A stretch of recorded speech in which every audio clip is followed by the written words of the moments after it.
there. It is Thursday. Come on in, come on in. Come on in, welcome, welcome. Welcome everybody. So glad to have you here on this Thursday. It's wonderful, it's rainy here, but a wonderful Thursday, a Thursday that we've never seen before. So glad to have you join me. Welcome everyone.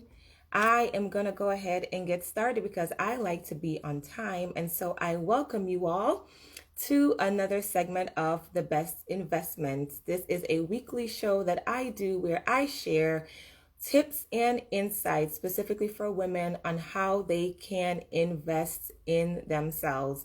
My name is Mona-Lee Belizaire. I am a personal growth strategist. I help young adult women specifically move from where they are to where they want to be. I'm also the creator of the I Am Choosing Me movement, and that's a movement just to really encourage women to consistently and continuously choose themselves in every area of their lives. I thank you so much for joining me tonight. If you are joining on the replay, so you missed the live, but you're catching the replay, thank you so much for joining. Please feel free, whether you're on the live or on the replay, to definitely share any information that you find that's helpful for you. Drop anything in the comments. We're going to be talking about rest today. So I want for you all to share with me and share with others, how are some ways that you get rest in your life and for your soul? If there's anything, as I mentioned, any aha moments or anything that resonates with you, don't keep it to yourself either. Actually, since you're on this live, go ahead and press that little arrow flight button on your screen, and you can definitely share it with others so that everybody can get this information. So as I mentioned today, we are talking about rest. And rest is a really important topic, not just for women in general, but just for everyone. And I'll take a deeper dive to talk about why rest is so important. This week, when I was doing my research and I was, looking at the definition of rest, one of the definitions really stood out to me. And it was talking about how rest is free from anxiety and disturbances. And I thought that was so powerful because a lot of times we think about rest, we probably think of the first thing that probably comes to our mind is sleep. And sleep and rest are two completely different things. And so I want to share with you today 3 ways that you can get some rest. So this is not an exhaustive and comprehensive list. And so that's why I want you all to share with me tonight how you get rest, whether it's in your day, whether it's just in your life in general, how you get rest. There's several ways that we can get rest. We can get rest from people. Sometimes we need to rest from people. That is just as important as getting rest in terms of resting your body. So certainly share that with me. So the first way that we can get rest is to rest in God. Rest in God. And when we think about resting in God, some folks, may think, okay, well, how do I rest in God? What exactly does that look like?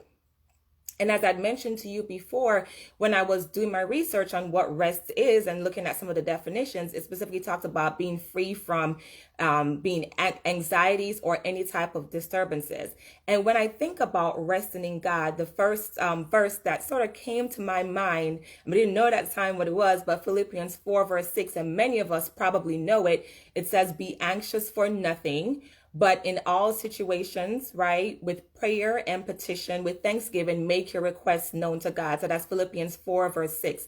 And I thought, my God is really what I said. That's such a phenomenal blueprint for us on how we can rest in God. Now, hear me when I say this is not to devalue anyone that specifically struggles with anxiety as a mental health challenge, or they have, just some just serious disturbances or trauma. That's not to devalue that. I think, I'm a social worker by trade, so therapy and, if necessary, medication, I'm certainly all for that. But God gives us a blueprint on how we can be free from anxieties and disturbances in our regular day. So if we take a look at the verse, right, it says, be anxious for nothing. And when I looked at the Greek word, since it's in the New Testament, I think I'm getting this right, the Greek word for anxious, when you translate it in the Greek, it actually means care. And so we take on the cares of this world. We take on the cares of the things that weight us down. And God is like, do not take on the cares of the world. Do not take on all of these things, right? Before you even do that, don't even worry. Here is what I want you to do. I want you to pray. So praying is really going away and spending time with God. So, we're not supposed to worry. We pray, go with God. We make our petition, right? And when you make a petition, when I thought about the word petition, what specifically came to my mind is when you go, when someone goes to the court and, they're standing before the judge, they're making a petition, like they're pleading their case. And it's the same thing that we are called to do in order to find rest in God. We're pleading our case. One of the ways that we can plead our case and find rest and peace is that we're reminding God, right, of his word. So if you are struggling with healing, or if you are struggling, for me, for example, there's some things that I'm believing God for in this season, and it has been such a weight on me. When I tell you such a weight. And when I was doing the study for this and preparing for this, I really had to think about, man, I want to be able to rest in God. I'm telling people they need to rest in God. I need to rest in God as well. And so what does that look like to rest in God? So I began to say, okay, Lord, these are the things that are frustrating me. These are the things that I feel downtrodden, or I am frustrated about, or I'm completely upset about. And I think about, what are the scriptures that specifically speak to my particular situation? God, you are a healer. You said by your stripes we are healed. And so I speak the word of God, and I encourage you all to speak those same verses, speak the word of God over your life and over your situation. Now, it may not be an immediate thing, because we have to retrain ourselves, one, to not take on things that we aren't supposed to take on, because by human nature, we want to be in control. We want to, know it all. We want to have all of the answers, but that's not how God designed it. He said in his word, my yoke is easy and my burden is light. And when I had to, I looked up the word yoke, because clearly it wasn't like yolk in the egg, but the yoke is something that they actually put on animals. And it's sort of like a weight. And for me, that was so profound to know that God's yoke is easy. And so when I think about resting in God, I think about the peace that comes with it, that there's peace attached to it. It's almost like you don't remember anything that's going on in your life. It's not like you're oblivious, or you don't recognize that, yes, something is going on in my life, but you have such a peace. You have that peace that passes all understanding, where you just find that rest in God. And you know what? There's nothing that I can do. There's nothing more humanly possible I can do at this point. I just have to turn it over to God. And so I encourage you all to, revisit Philippians 4 verse 6. I also encourage you to look at it in various different versions as well. Sometimes the different versions make a little bit more sense to us, but look at it in different versions as well and see how that applies to your life. I think the Message version actually says, when you have the rest of God, or that specific verse, when it's translated, it says something around like, you'd be surprised to see how the peace of God sort of rests on you. You'd be surprised to see how God, God's wholeness consumes you. And so once you get into that rhythm where you're truly resting in God, you begin to surprise yourself to see, man, this doesn't even bother me as much as I thought it would anymore. Or you understand that it's still there, but you recognize that, listen, I've given it over to God, so I don't have anything else. I don't have anything else to do. I can't do anything else. So rest in God is the first way that we can find rest for our souls and for our lives. If you're just joining, welcome. We just started. I just specifically shared with you the first way actually, that you can get some rest for your life and for your soul, and that is to rest in God. The second way to get some rest is to actually establish a Sabbath. And so what does that mean? So if you go into Exodus, one of the 10 commandments that God says for us to actually take some time off. It specifically says you work for 6 days, and on the seventh day, you get some time to rest. And when I was reading this, I said, you know what? God was really intentional about our rest because he's intentional about us. And he's intentional about our rest specifically because he rested. And so, it's not that necessarily that God needed to get some rest because he is God, but he got some rest because he needed to be able to understand what rest looked like, and he knows how important rest is. So it's not something that he's going to tell us to do that he doesn't know or cannot experience himself. And so I just wanted to certainly share that with you, that it's important for us to establish a Sabbath. And when you look at that verse specifically, what does it say also? Nobody's supposed to work, not even the animals. So no dog, no rat, no cat, no ox, nobody's supposed to work on the Sabbath. And a lot of times, we get into the technical terms, and I certainly won't get into it in terms of, when is the Sabbath, when is considered the Sabbath, or what day is your Sabbath. We have, as a world and as a generation, we become so busy where any day or any hour we get a chance to rest is such an opportunity for us to take some rest. And so, somewhere along the way, we got so busy. For most of us, Sunday was typically a day of rest. I know growing up in Jamaica, Sunday was the day for church. Sunday was the day for family dinner. After family dinner, we'd go out and get some ice cream, would come home, watch the news, or watch something, going on TV. But now we're so busy in our lives. We have children's activities on Sundays. We might be missing church, we might be missing some of the things, and we're not getting the rest in our lives. So, and the challenge with that is that, our minds don't know when to shut off. Sometimes we're so busy. I don't know about you, but before, I've gotten a little bit better with it. But before, I'd be in the bed, or I just want to stay still, and my mind could not be still. I always felt like I needed to be doing something, and that's such a disservice not only to our bodies, it's a disservice to our minds, it's a disservice to the things that we're actually supposed to be doing, because we have so much going on. We can't dedicate the time specifically to what we need to dedicate the time to. So how do you decide, okay, well, what's my Sabbath, or what's my time of rest? First of all, you just do it.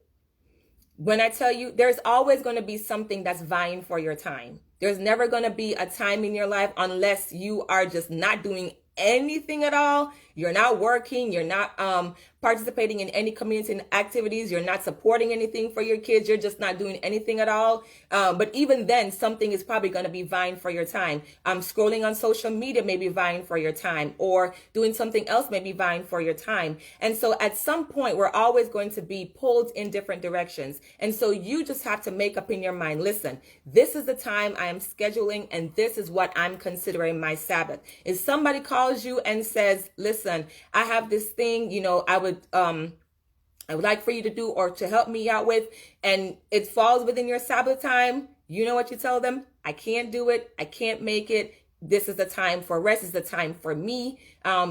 Is there another time that I can assist you, or is there another time that I can come? One of the things that stories that came to my mind when I was, thinking about a Sabbath is I needed to get my house clean. So I think I'd shared on a couple of lives that I have a cleaning lady.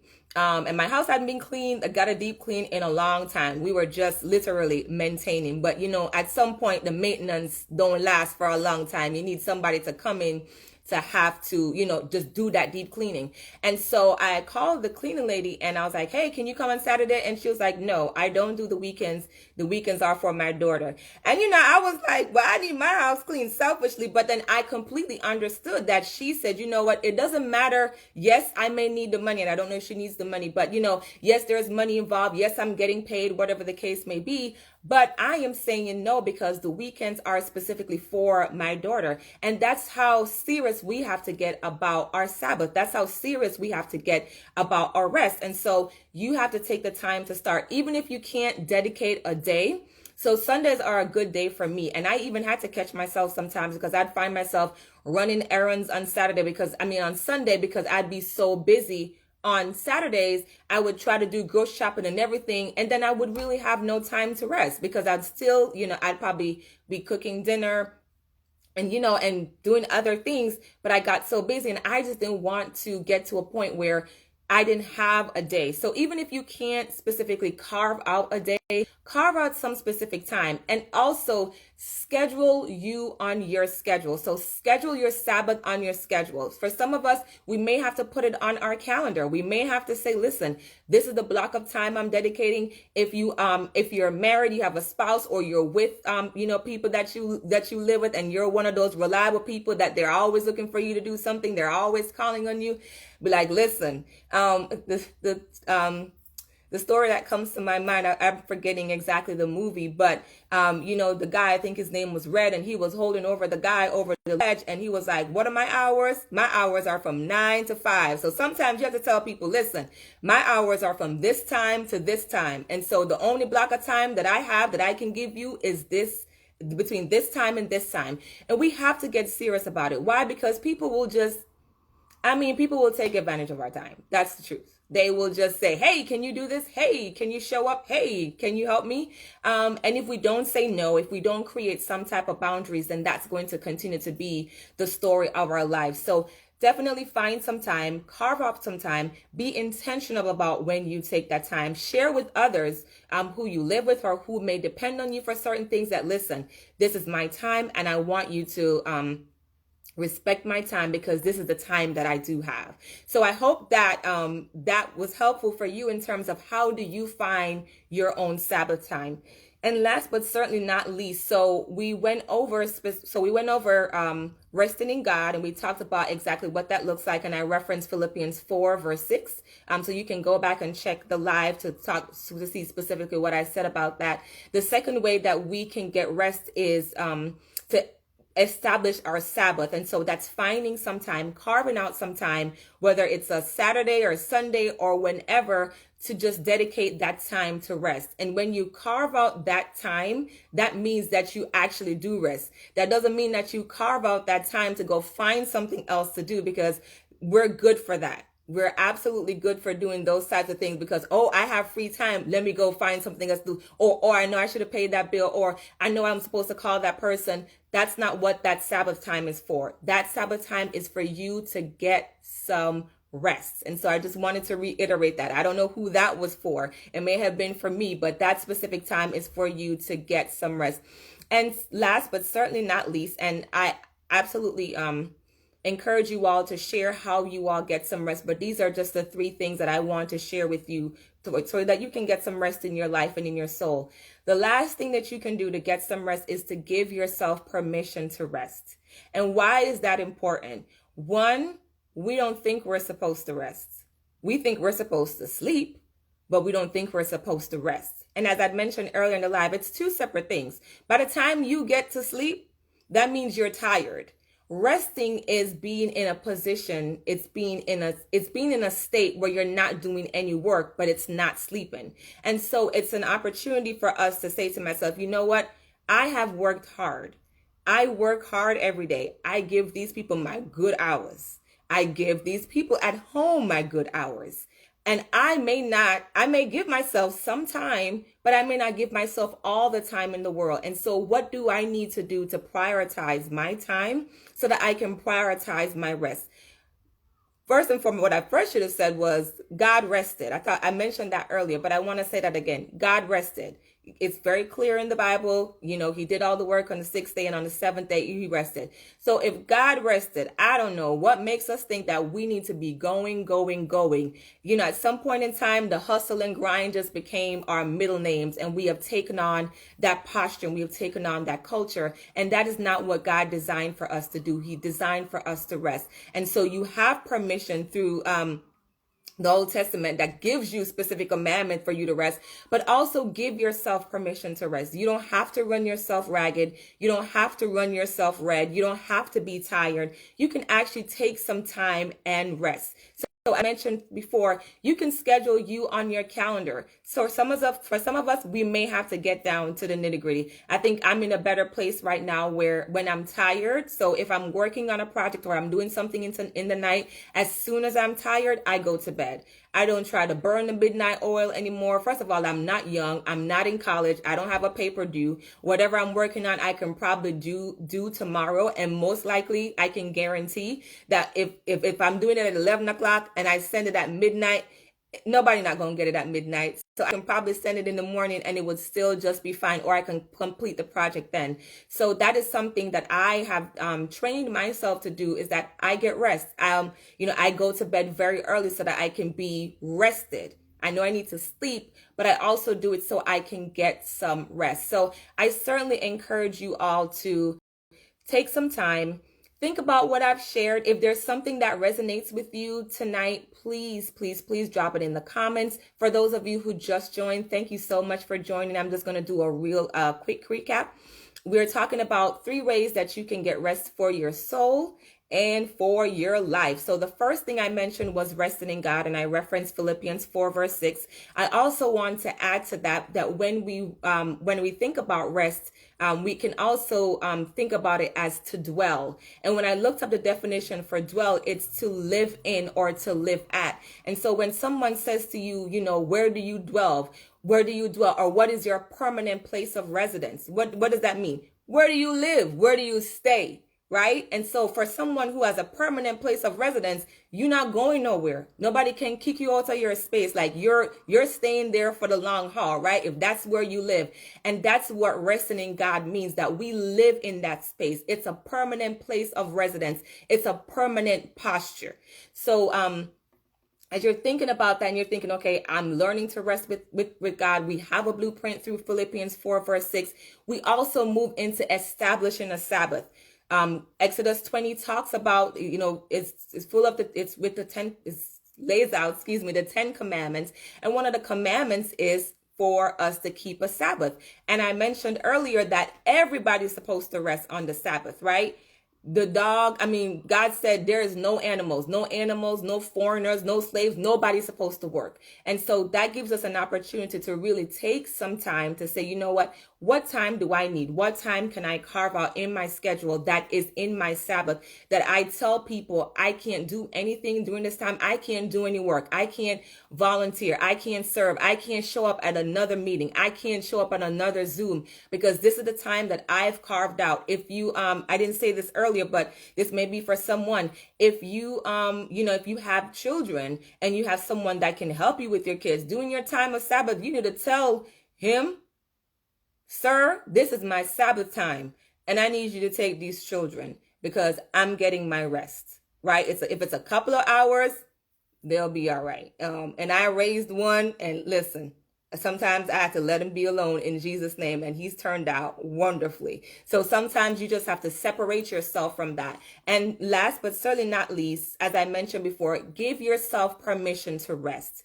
We always feel like we have to be doing something. I am guilty of that. I'm still working on that, because every time I feel like I have some downtime, I'm like, I know I have something else to do. I should be doing something. And sometimes the answer is no. Yes, you have something to do, but you're always going to be doing something. There's always going to be something vying for your time, but you have to say to yourself, you know what? I deserve rest. I've worked hard. I've given so much of my time. Now it's time for me to rest. God rested so we can rest, and he rested so that we can have a blueprint on what rest looks like. As I mentioned before, if something resonated with you tonight, please don't keep it to yourself. Most of us on the live, I believe, are women, but just anybody in general. If you find a good deal, if you find a good sale, for women, if we find a good hair, if we find a good bra, we telling everybody, right? We're sharing all the good secrets with folks. This is something that you want to share with your good girlfriend. You want to share with someone. Why? Because it's important for us to understand and to retrain our minds and retrain our brains that we're supposed to be resting. Also, if you have not visited my website, I do encourage you to do so, Mona-Lee Belizaire.com. I absolutely want to share with you all, and I'm going to actually make the official announcement. I have a freebie now posted on my website. It's a wonderful resource that shares with you specifically how you can create a vision statement for your life. I created one for myself this year, and when I tell you, it was mind-blowing. A lot of times we talk about the vision, but we don't always remember the vision, but we can probably remember a vision statement, something that's short, sweet, to the point that we can keep. The vision statement that I have for my life is to always be in an optimal place to do God's work and to receive his blessings. So most of the times when I'm making decisions, even when I'm driving to Chick-fil-A and I'm about to get that, cookies and cream milkshake, I'm like, Lord, does this align with my vision statement? Maybe not, because if I drink too much of this milkshake, I may be, I may fall out one day and I can't do God's work and I can't receive his blessings, right? And so it may not be as, specific as that. But I think it's important for us to say, what is something that I can use to guide my life? So definitely check out my website. As soon as you get on the website, you're going to see the pop-up. You can download the free resource, walk through it. It's going to be real good for your soul. And finally, if you would like to journey with me, or you would like to share with someone to say, hey, this girl is dope. She knows her stuff. She can walk with you as you're trying to figure out your life, as you're trying to figure out, hey, what are my next steps? I'm struggling with some issues and I would really like someone to journey with me. Please take the opportunity to go on my website and schedule a free consultation. It's just for me to see what's going on with you, what's going on with the person that you referred. I absolutely love journeying with women. I do it all the time in different spaces, and there's no other place that I would rather be, where I can share my faith, but I can also ensure that people are getting specifically what they need. Once again, thank you so much for joining me. Thank you so much for the comments. I've seen all of them. Share this with someone. Definitely, if you're watching this on the replay, drop in the comments how you get rest in your life. I saw someone said earlier that they get rest by going to the gym. That's a great way to get rest. Why? Because you're getting away from doing some type of work, some type of labor, and you're investing in yourself. Thank you so much. I look forward to seeing you next week, June 10th at 7 p.m. We're going to be talking about friendships. I know that's something that's near and dear to my heart because I have wonderful friends. And I know also that can be a sore subject for a lot of us as women, because we may not have the best friends, or we may not have the same type of community of women that others do. But we're going to delve a little bit deeper into it. So thank you all so much. I look forward to seeing you next week, same time, same place. And always remember, you are the best investment. Take care.